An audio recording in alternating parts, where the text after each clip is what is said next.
Okay, so now I have the pleasure to introduce the first speaker. We are very honored and really a great pleasure to have Sir Anthony James Leggett today. Tony Leggett is a MacArthur professor, emeritus professor at physics at the University of Illinois at Urbana-Champaign.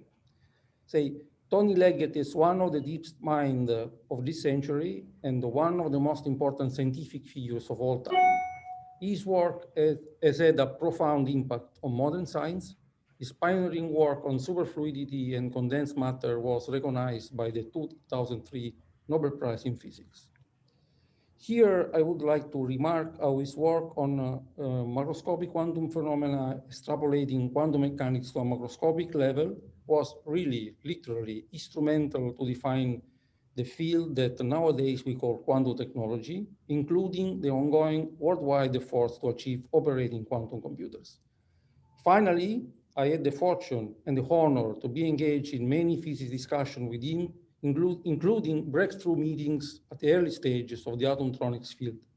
I will never stop to thank him for his teachings and to be a role model for us all. Please, Tony, stage is yours. Thank you, thank you. So thank you for that kind introduction, Luigi.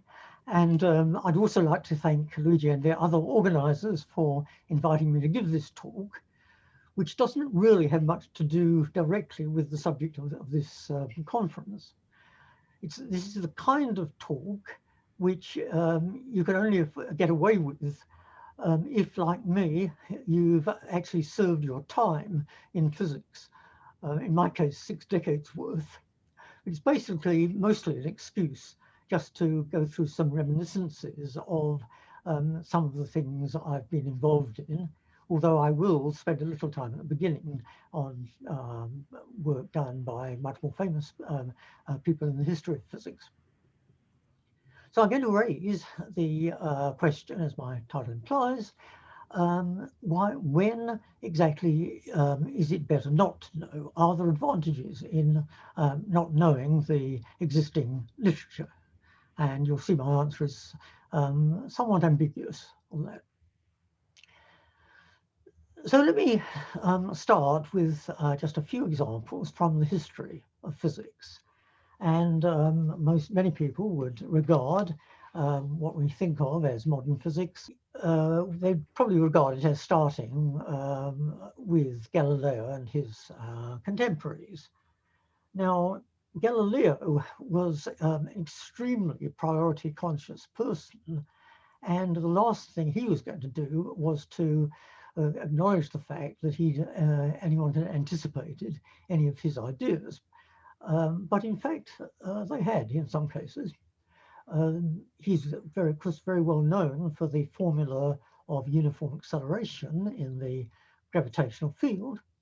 But in fact, similar things had been worked out a couple of centuries earlier by a couple of the monks at what happens to be one of my colleges in Oxford, Merton College in Oxford. They had actually worked out this law, although presumably Galileo did not know about it at the time and perhaps didn't want to know about it. Again, despite the fact that he's usually thought of as having emphasized the importance of experiment, Galileo was in fact not that keen on experiment, and there's a famous passage in one of his dialogues, I forget which one, where he's discussing what we now call basically Galilean relativity, and to illustrate that, he quotes the example of dropping a stone from the top of a mast of the mast of a moving ship.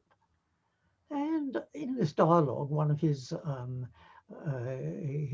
interlocutors asks him, questions him in detail about the so-called experiment. And it finally turns out that Galileo hasn't actually done the experiment at all. It's just, it really is what we would nowadays call a thought experiment. Though, of course, in retrospect, he did actually get it right. But there are other cases where really it was not a good idea for Galileo to ignore the experimental facts, and perhaps the most notorious of these is his theory of the tides, which, I mean, it was not a totally trivial theory, but what it actually predicted was that you actually would only get one tide per day.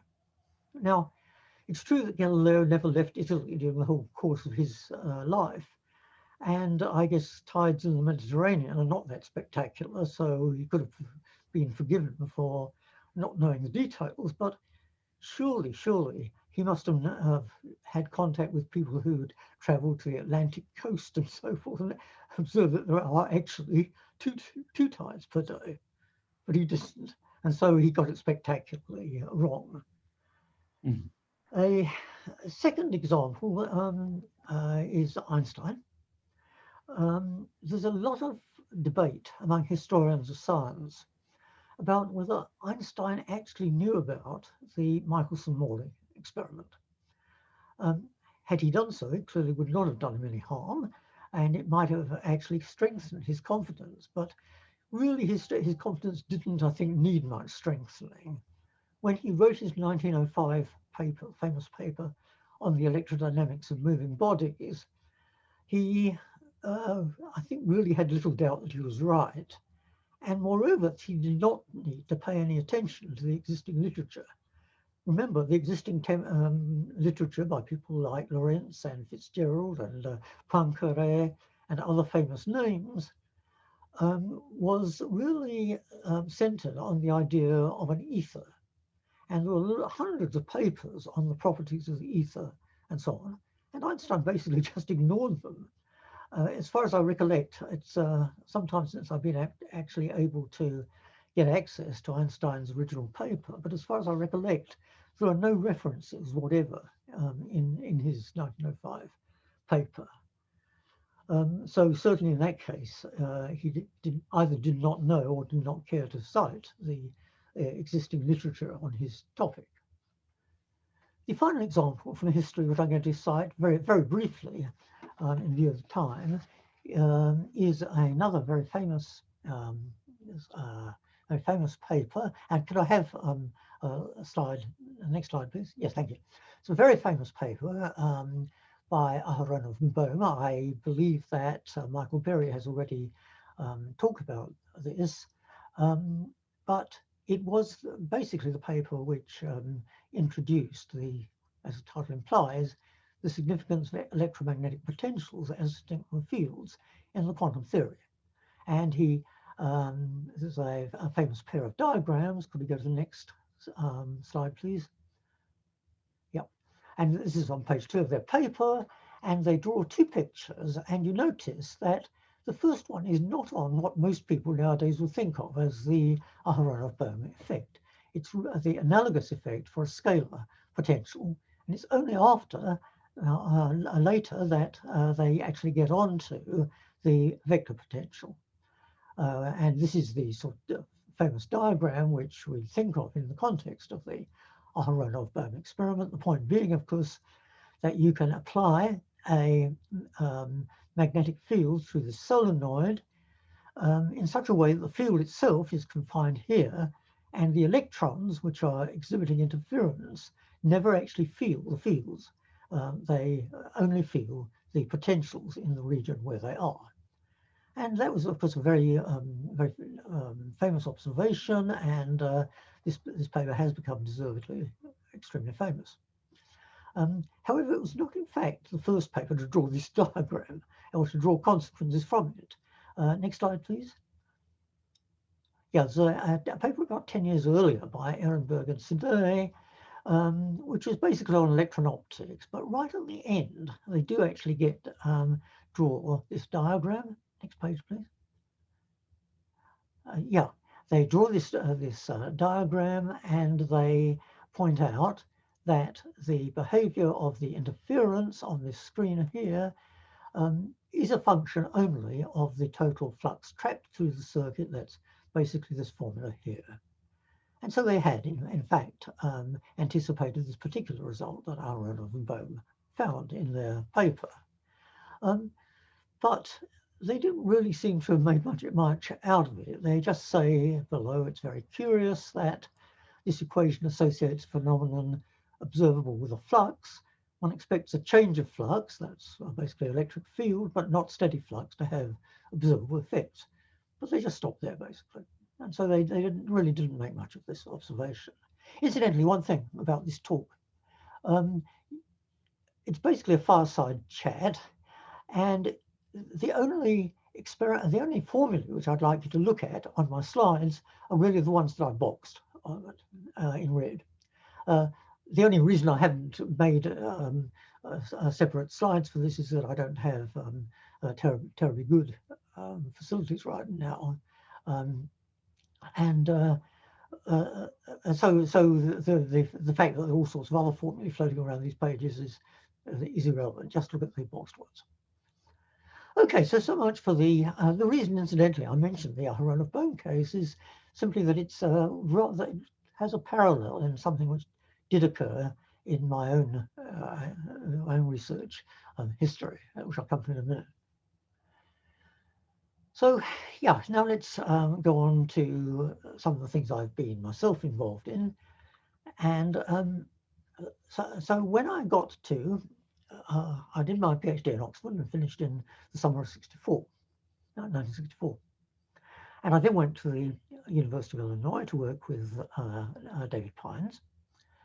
And John Bodine and Leo Kadanoff came to my office a few days after I'd arrived and said, look, we have the suspicion that helium-3, liquid helium-3, may become superfluid if you push it to low enough temperatures.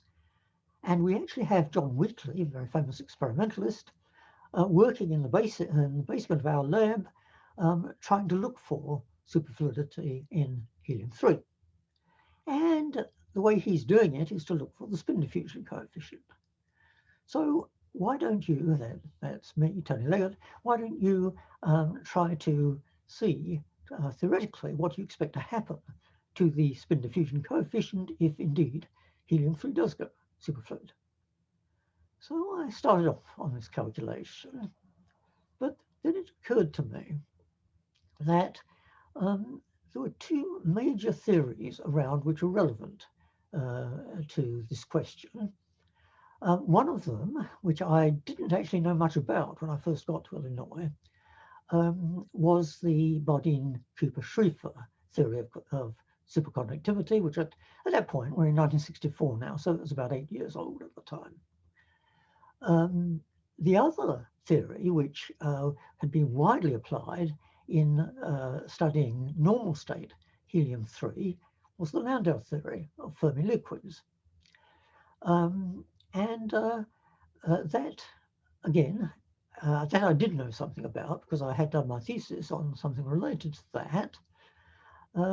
That again was about 8 years old at the time.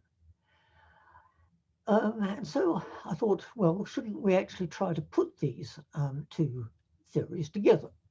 Has anyone done this? And I looked briefly through the literature, and I found there was one paper by Larkin and Migdal, which actually did a zero temperature calculation using Green's functions and so forth, which did actually put together Landau theory and BCS. But the result was really rather boring. Either the property you were thinking about, for example, the spin susceptibility, just went away at zero temperature entirely, or if it didn't go away, like say the compressibility, then it turned out that the combination of BCS and Landau theory didn't actually give you anything new. Because the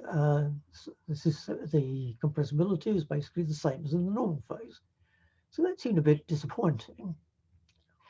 But I knew that John Wheatley was going to be doing experiments at much higher temperatures, much closer to any transition temperature to the superfluid phase. So I thought, how about looking at the finite temperature generalization of this? And when I started this calculation, I was expecting that the results would be just as boring as they were at zero temperature. That basically the only effect, if any, of the Landau Fermi liquid effects would just be to multiply the BCS results by some constant factor, which really was not terribly interesting. So I set off calculating with my like most people who'd done their PhDs at Oxford in those days, I was very, very fluent in Green's functional techniques and so forth. And so I started applying my Green's functional techniques and wandering off into the complex plane and so on and so forth. And at the end of the day, I came up with something puzzling. It looked as if the finite temperature corrections from Landau theory to BCS were really not that trivial or uninteresting. Something actually rather exciting was going on. And so I got really quite excited about this. And I thought, well, look, if this is right, then there has to be a much bit simpler method than all this Green's function business for showing it. And so I thought about this for a time, and eventually I came up with the idea that you might be able to actually generalize or actually express the Landau theory in terms of a set of molecular fields, a generalization of the Weiss field for a ferromagnet. And so I looked at the consequences of doing that. And sure enough, I reproduced the results which I'd earlier found with the Green's functions and got some very simple results. Could I have the next slide, please? Yeah. So you see the boxed results are just results for the susceptibility as a function of temperature, which is theta in this formula, and for the normal density. And as you see, as a function of temperature, it's not totally trivial correction. And in fact, if you go on to the next slide, we can see how it looks in a diagram. Okay, so here are the diagrams I drew in the letter I originally published. For the susceptibility, the curves which are labeled 1 are the ones you get from straight BCS theory, and the ones which are labeled 2 are for what happens if you take the Landau Fermi liquid effects into account. And you see they really do look quite interestingly different. Incidentally, the top graph is for a simple S-wave superfluid, and the bottom one is for the so-called Balian-Wertheimer state, which was in those days believed to be the most plausible state for superfluid helium-3. Anyway, I really got quite steamed up about this, and I got an adrenaline rush out of it. And when the conference on quantum fluids and solids was held actually at my university, the University of Sussex, in my future university in 1965, and Philippe Nozière gave a talk on superfluids, and he actually did mention this work. And well, I was a very young postdoc, and this was really a big sort of fillip to my my self-confidence and so forth. However, it turned out later that it really wasn't a first. If I next slide, please. It turned out, and I actually found this out within a couple of years or so, but it actually turns out that there had been this paper by Fulde and Ferrell. It's actually much better known because of the so-called Fulde-Ferrell Larkinov-Chinnikov state, which they discovered. But they did actually hit on the idea of treating the Landau Fermi liquid effects by analogy with the Weiss theory of ferromagnetism, and they in fact give a formula which essentially does that in their formula 24 down here. Well, that didn't worry me too much, because I thought, well, okay, but at least the formula for the normal density is something I've really discovered. No? Well, literally about 30 years later, I discovered that wasn't true. There had been a paper by the late Tolya Larkin, which had looked at the effects of Landau theory, of Landau corrections to BCS. I had actually glanced at it before I started my work, but it was absolutely full of diagrammatic techniques and Green's functions and so forth. And so I didn't really look at it terribly hard. But for some reason, many years later, I came back to it and actually realized, well, yeah, in fact, the formula which I claimed to have discovered was there if you looked hard enough. I'll just briefly flash on the next slide, please. Yeah, here's the title, and it basically says that we're going to put Landau and BCS together. And then, next slide, please. Yeah, and then there's this formula here. And if you actually sort of disentangle it, well, really it is what it is, at least at zero temperature, the result which I believed I had discovered. But as I say, I didn't know about it at the time. Okay, that was one example. Let me now go to another example, a rather different nature. Let me just check my time. Yeah. Okay. Yeah, so my next example is some work I did in when I spent a month in Helsinki in the late 60s, and there was in those days Olli Lunnasmaa, famous experimentalist, was just about setting up his laboratory, which later became the famous low temperature laboratory in Helsinki. And he was trying to cool various substances, including helium-3, at low temperatures. And there was so Vinay Ambagarkar, who was head of the Theoretical Institute there at that time, had asked a student, Matti Vuorio, to look at the problem of the so-called Kapitsa resistance between helium-3 and solids. And then he suggested that I should try to get involved and help Matti in this project. So what is the Kapitsa resistance? It's simply the thermal boundary impedance between liquid helium, either helium-4 or helium-3, and a solid. The first thing that Matti showed me when I started to try to find out about this was a recent review paper on the subject. And can we go to the next slide, please? Yeah, so a recent review at that time on the Kapitsa resistance, and it's quite a long review, and it has something like 90 references for it. And the first thing I said to Matti is, we are not going to read those 90 references. Why not? Well, let's go next to the next slide.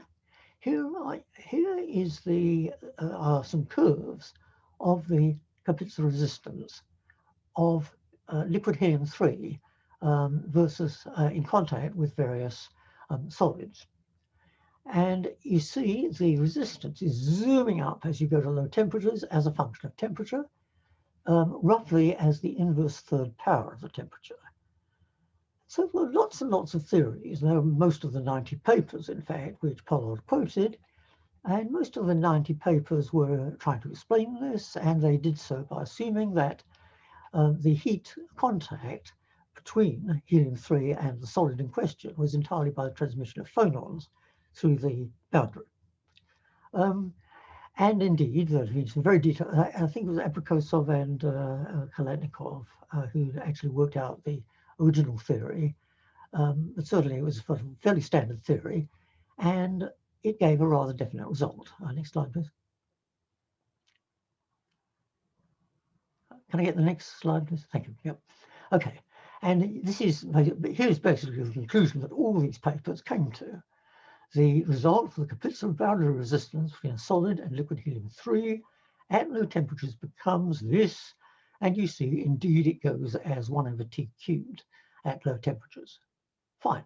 So everything at first sight was in agreement with theory. But there was one startling exception to this rule, and that was the Kapitsa resistance between helium-3 and cerium magnesium nitrate. Now, probably nowadays no one knows what cerium magnesium nitrate is, but in those days, we're talking about the late 60s, it played a very important role because it was one of the systems which was favorite for nuclear demagnetization. And so, obviously, for doing nuclear demagnetization on the CMN, to in order to really to cool the helium-3, then you've got to transfer the Coulth from the CMN to the helium-3. So you are very interested in the Kapitza resistance. And a couple of years previously, John Wheatley's group had measured this Kapitza resistance between this particular solid, CMN, and helium-3, and that's on the next slide. Yeah, and you see it's quite different. The we're plotting temperature here, resistance up here. You see it's not going up as the last curves you saw were. It's going down as you go to lower temperatures, very spectacularly going down approximately linear in temperature. Okay, so, you have 10 minutes, Tony? Oh boy, wow. I'm sorry, I'm going to have to really speed up then. Yeah, okay. So the first thing I said to Matti was, we are not going to read those 90 papers because they all explain the standard curves which zoom up with temperature. They clearly have absolutely nothing to do with this one, which zooms down in temperature. So we did not read the 90 papers. We looked at it from scratch, more or less, and eventually we managed to formulate a reasonably successful theory of what's going on. And to no one's surprise, in retrospect, it had nothing to do with phonons. It had everything to do with spins. So that was that. A much more important example, I think, is the work I did in Sussex in the late 60s, sorry, in the early 70s, on the nuclear magnetic resonance in helium-3. But quickly, the next slide, please. Okay, so here's the data on the original data found by the Cornell group in 1972 by nuclear magnetic resonance, actually spring 1973, I think, the nuclear magnetic resonance in the new phases of helium-3. And you can ignore the top half, but here is what they found for the resonance frequency of helium-3 in as a function of temperature. This is what nowadays we call the A phase of helium-3. This is what we call the B phase. So this is very, very puzzling. And I was interested in those days in the possibility that quantum mechanics might actually break down under very extreme conditions. And my first thought was maybe that's what's happening here.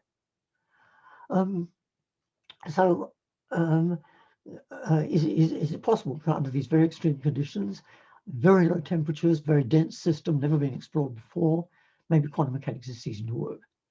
So I actually set out to prove that if quantum mechanics was right, this could not happen.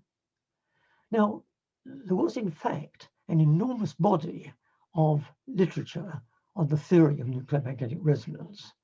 Large tomes like by my former colleague Charlie Slichter and by Abraham and others. And I just said to myself, look, this looks so weird. It can't possibly be a result of the existing theory. I am not going to read the existing textbooks. So I went away and thought about it and chewed it over, lying in bed late at night, and eventually did come to a solution of at least a partial solution of the problem, which turned out to be reasonably successful. Okay, the final example I want to mention is one in which it wasn't my own ignorance of the literature, but someone else's, which really played a crucial role. But in the early 70s, late 70s or early 80s, I became very interested in the question of whether quantum mechanics could still show effects on the macroscopic scale. The phenomenon which we now call macroscopic quantum coherence. And but I thought, well, no, this can't really be right because decoherence is going to kill you stone dead. But at that time, there was a young postdoc who arrived at Sussex, Terry Clark, an experimentalist, and he was very convinced that the squids he was dealing with, in those days we used to call them RF squids, nowadays we call them flux qubits. Now, flux qubits were a system where you could just see the effects of quantum mechanics working, as it were, with the naked eye. In fact, what he was convinced is that these flux qubits were basically just large atoms. Now nowadays, of course, that idea is by no means a novelty, but in those days it seemed very, very surprising. And in fact, I thought initially it had to be wrong, because there was all this literature on decoherence. The whole of the quantum measurement community said this simply can't happen. But Terry was very persistent, and so I thought, well, look, I really don't believe this can happen, but I really ought to try and refute these arguments. In fact, in the end, I found out that I didn't refute these arguments. If one went not to the experiments that Terry was doing, which I didn't believe at the time and still don't believe were giving evidence for macroscopic quantum coherence, but if one went to much, much lower temperatures and much purer samples and cut out the noise and so on and so forth, there wasn't really any reason why you shouldn't see these macroscopic quantum coherence effects. And indeed, as we know, in the last 20 years or so, that's turned out to be very spectacularly true. So I better stop my examples there because I'm clearly running up against my time, but just let me briefly conclude then by asking, when is it a good thing and when is it not a good thing to know the published literature? Well, if it's a case of experiment, I think it's always a good thing to know. Otherwise, you're going to really get an egg on your face, as, for example, Galileo did about the tides, and as we avoided doing on the Kapitza resistance. What about the theory? Well, you can clearly, if it's obviously wrong, as was the case with the Kapitza resistance, and apparently seemed to be the case with the nuclear magnetic resonance shift, then I think in retrospect it probably was a good thing to have ignored it. But what if the theory is right? Well, then I think a new factor comes in. I don't know if some of you may be rock climbers. I used to be a rock climber in my early youth, and one of the things which is, I think, rather well known about in the mountain and rock climbing circles in those days was that you probably should go away if you saw a rock climb on a mountain face which you thought was interesting. You probably should not go away and try to find out whether it had been done and had a name. I mean, there are little books. Those of you who are mountaineers will know little books which list the climbs which have been actually carried out on various rock faces and grade them in order of difficulty and so on and so forth. But you shouldn't know that. You should just go away and do your rock climb as if no one ever in the world done it before. And so I think if afterwards you go back and read the book and find that 100 odd people have done it, well, so what? It doesn't matter. You didn't know that at the time you were doing it. I think in some ways that's true also of research in physics. If you actually don't know the literature and you come at something from your own angle and make your own approach to it, then you'll get an enormous rush of adrenaline, which will encourage you to go on. For example, and in my example, for instance, had I known when I'd finished my Green's function calculation that this Green's function calculation had been done already by someone else, I think I'd have stopped at that point. Because I didn't know that, I thought it was a new and exciting result, I decided I had to look at it in a different way. And so I did, in fact, manage to come up with this molecular field idea, which I think has been actually reasonably fruitful, in fact. So yeah, don't spend too much time reading the literature. Just read the essential things and stop there. And after that, do it your own way. And even if you do find eventually that someone else has done it, almost certainly you'll come out with a new perspective on the subject. So that's certainly the advice I would give to any young people who right now are trying to start a career in physics. Thank you. Thanks, Tony. Thanks. So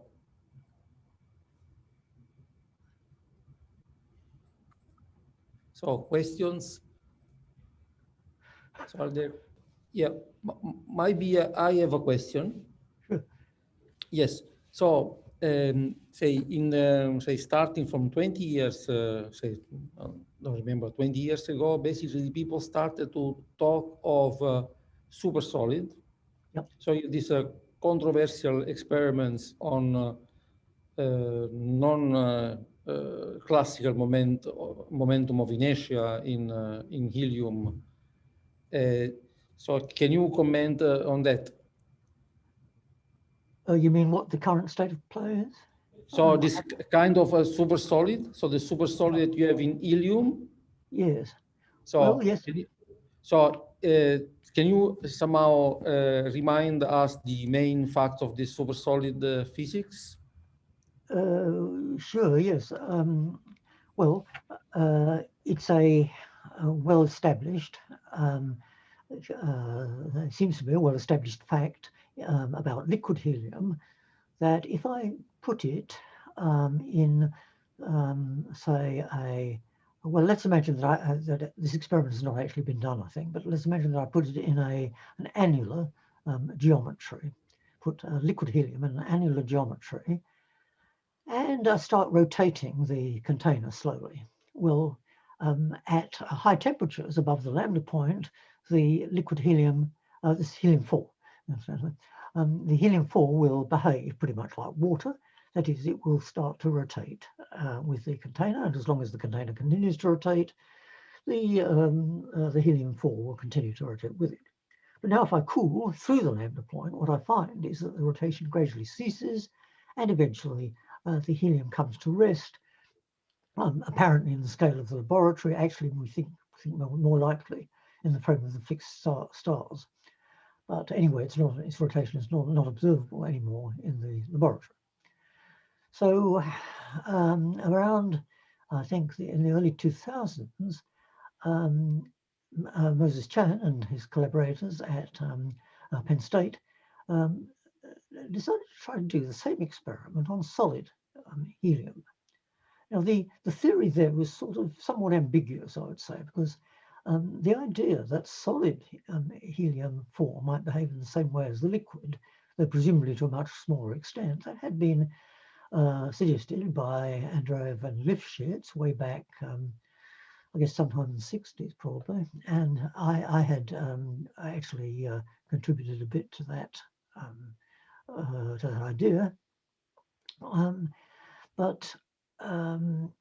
various other people had looked at it and come up with basically the idea that it was not totally crazy to imagine that the solid might show the same behavior, and they christened this a supersolid. Well, the experimental history of that has been somewhat complicated.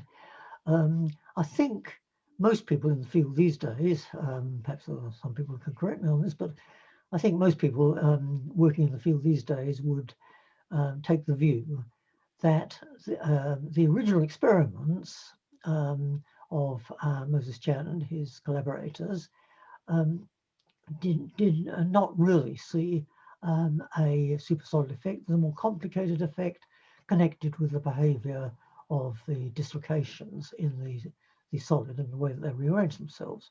Nevertheless, there have been other experiments which are motivated by this, which have shown some vestiges, at least, of this kind of effect.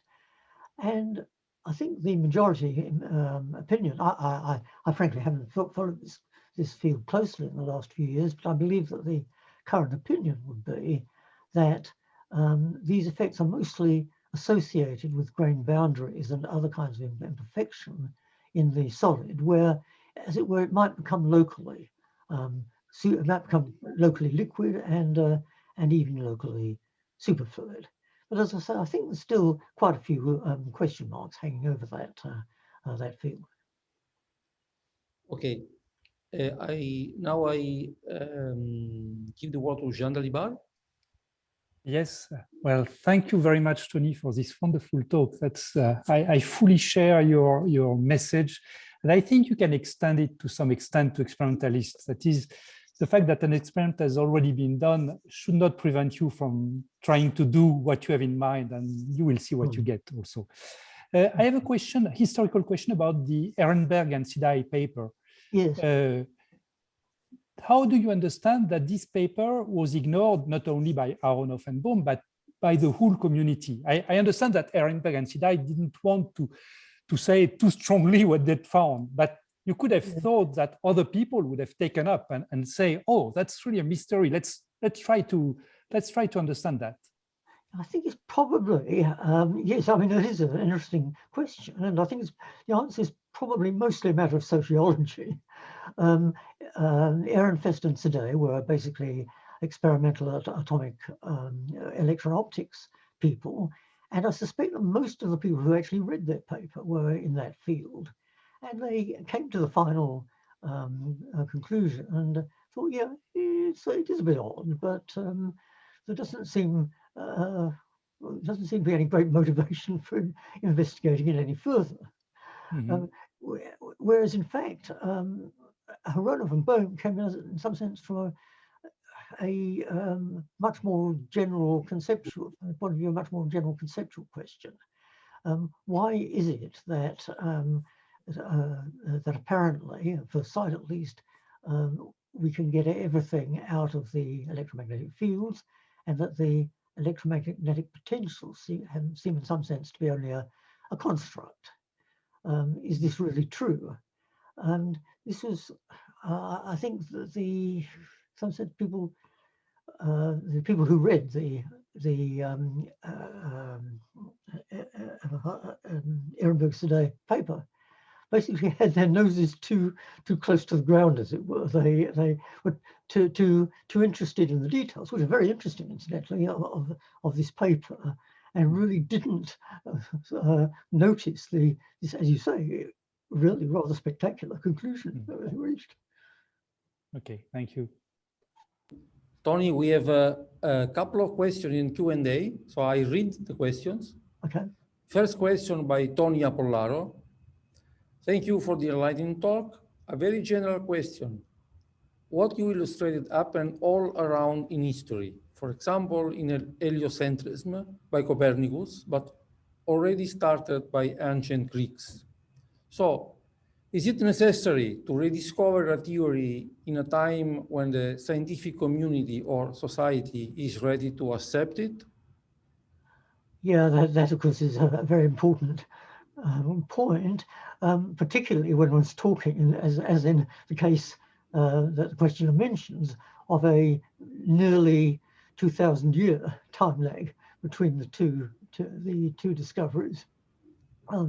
Yes, and I think the late philosopher and historian of science Thomas Kuhn does make the point rather strongly in his book, The Copernican Revolution, that one can point to anticipations of Copernicus, and indeed perhaps anticipations of some other modern ideas among the Greeks and possibly elsewhere, but they didn't really have the context to fit it into.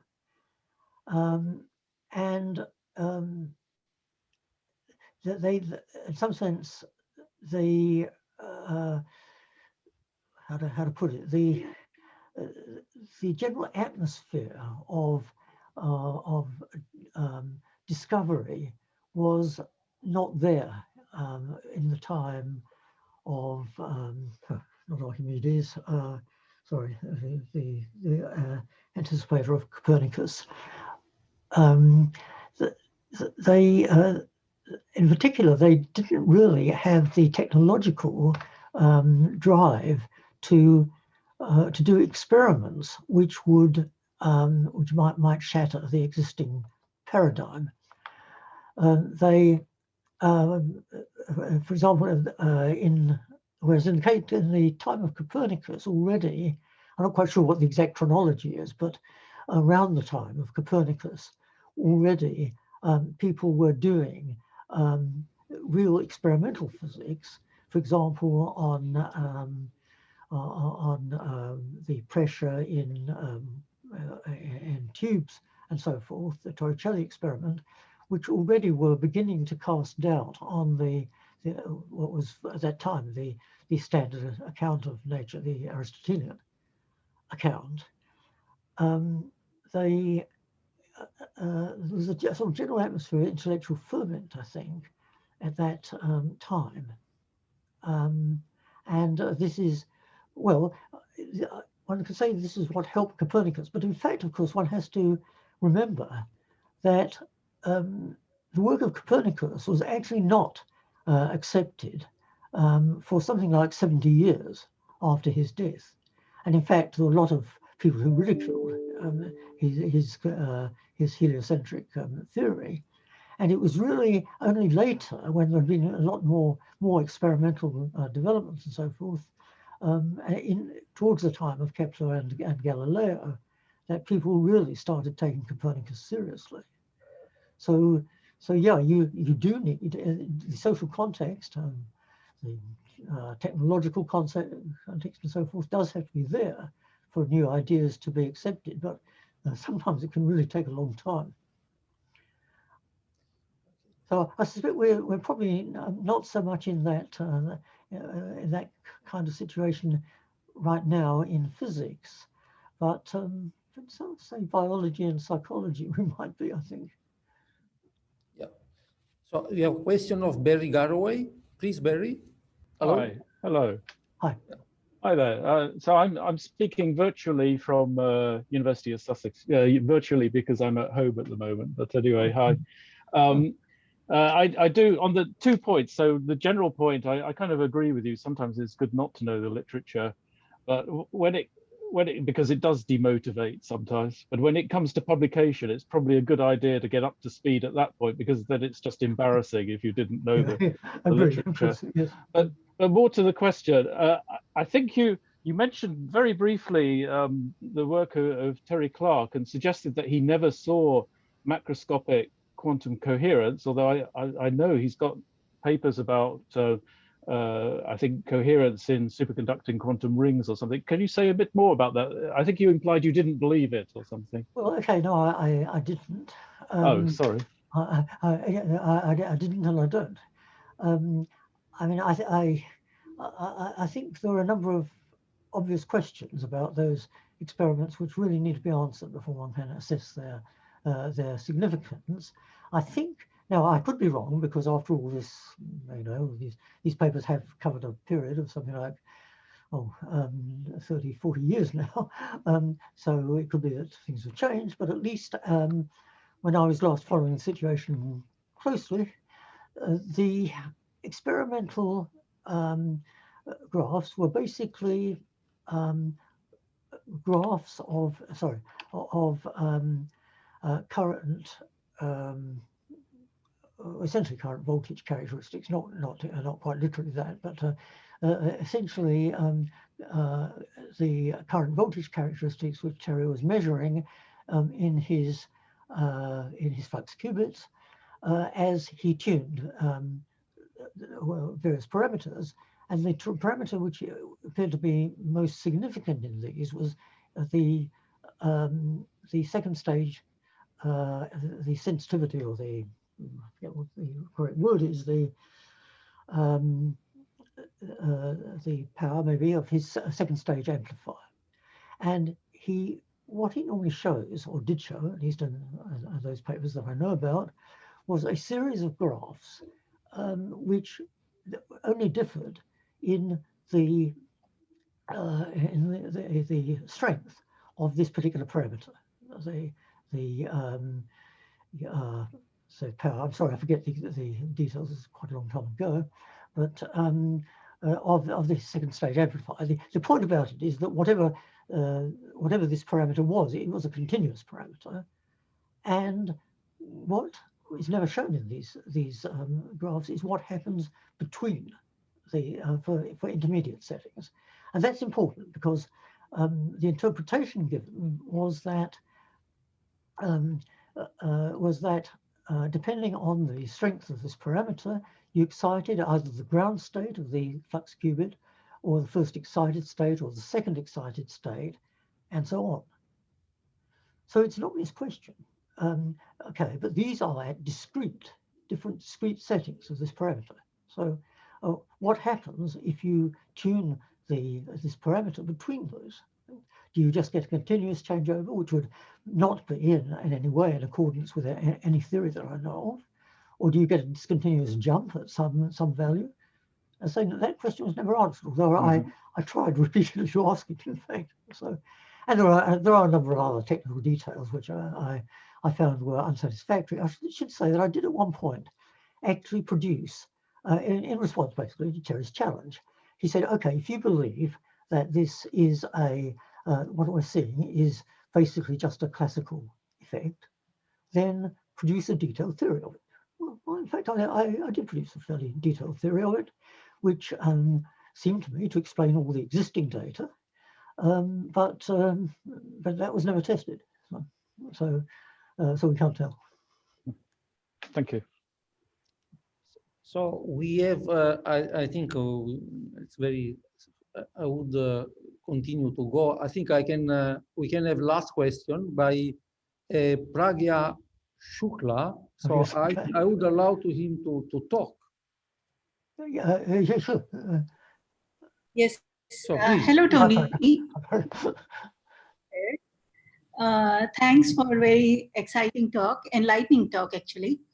My question is like, if suppose I have a revolutionary theory like theory of quantum consciousness, Yes. and then like there is no immediate and which is actually bordering on philosophy and metaphysics, should I still go ahead with this kind of theory without bothering about experimental evidence? Especially if I am Roger Penrose. Okay.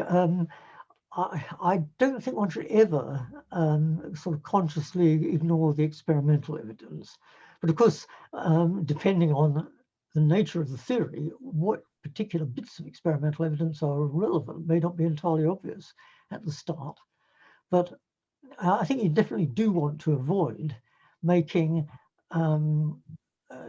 just going ahead on the theory side, and then just at the end of the day, making a prediction about the experimental facts, and then finding out that it just is contradicted by the existing experiment. As was said earlier, that's just embarrassing, in fact. But whether you should ignore existing theory, well, I think maybe initially one probably should. And when you've got your theory to a definitive enough point that it is making, it's actually at the point of making definite experimental predictions, then maybe it's the time to go back and see what else has been done along these lines. But I have to say I'm a little skeptical that right now that we understand, frankly, either quantum mechanics or consciousness well enough to make a theory of quantum consciousness.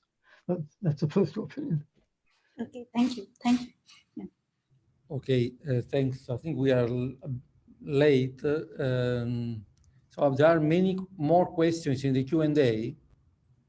Okay. So please, Andrew, send. But anyway, there is one that actually I want to read, Tony, which is just a kind of biographical question. So I read. This will be really the last.